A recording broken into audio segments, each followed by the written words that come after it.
You could say that a lot of what has happened to young men over the last generation or so has been a kind of feminization or a feminine magic that has been promoted by propaganda and in words and spelling and toxic masculinity, right?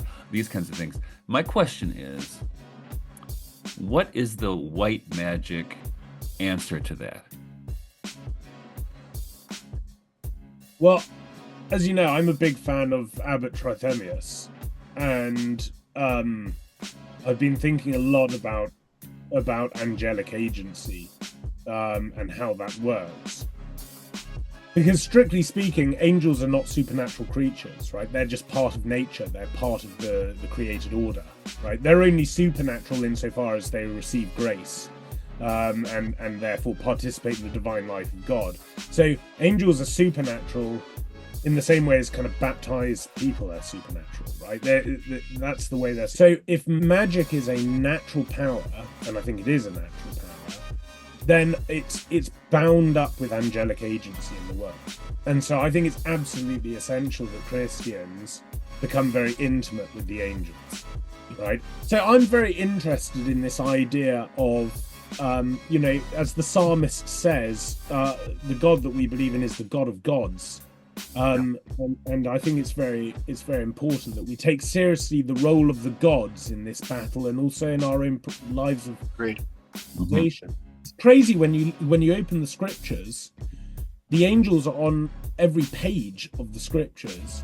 The practice of incubation is there all over the place. People are constantly falling asleep, entering the dream world. Angels are appearing to them, giving them messages, telling them where to go. All kinds of things are going on.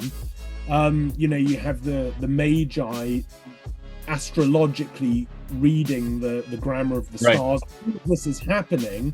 You talk about any of this stuff with your average well-catechized Roman Catholic today, and they'll think you're a New Ager or whatever, and yet it's just the scriptures there. Are just it's there. Naturally. Yeah. Mm-hmm. And I'm glad you mentioned astrology, because I'm a pretty decent astrologer, but watching the movements of the planets and the movements of the worldly powers over the last decade or so, they are absolutely have been trying to capitalize on the movements of the planets to acquire more power. But what I think's happened, and I wrote about this, and now it's turning out I was right, that I predicted about a year ago, that because of the movements of the planets right now, that the jig would be up. Right. And through this year, but here's the thing, though, right? I think the way the propaganda works is they try to tell you this stuff doesn't work, that magic doesn't exist, that astrology doesn't work, so good Catholic people in the pews don't pay attention to it, and you become then a victim of these people, like, and I think Sebastian's right, who are actually working with the dark forces, the dark angels, the dark gods. They are. It's clear that they are. Moloch. Isn't it right? like all things that like in magic, if you read it, Levi or anybody, right? Magic works through two ways: image and word. And we don't have the images. We don't have people inhabiting not enough anyway, inhabiting the image and the word in this powerful way. Tolkien did. Tolkien knew this, right?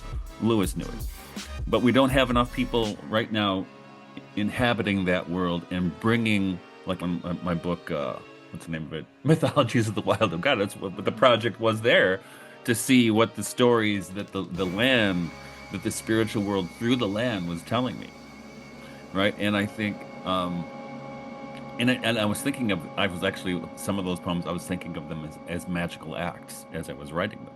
That was the intention.